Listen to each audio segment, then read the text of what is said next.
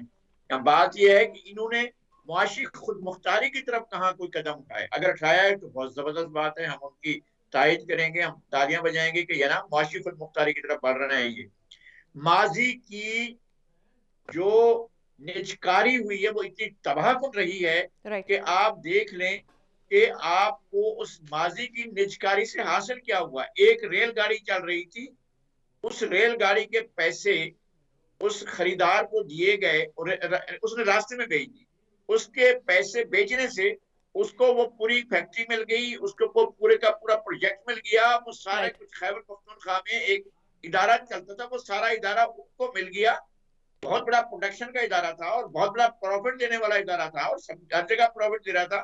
لیکن اس بندے نے صرف ایک جو ریل گاڑی وہ خام مال لے کر آ رہی تھی, کراچی سے پشاور کے درمیان جا رہی تھی, تو اس کو وہی اس نے راستے میں بیچا اور پیسے دے دیے ادھر, اور کہا کہ جی میں نے خرید لیے.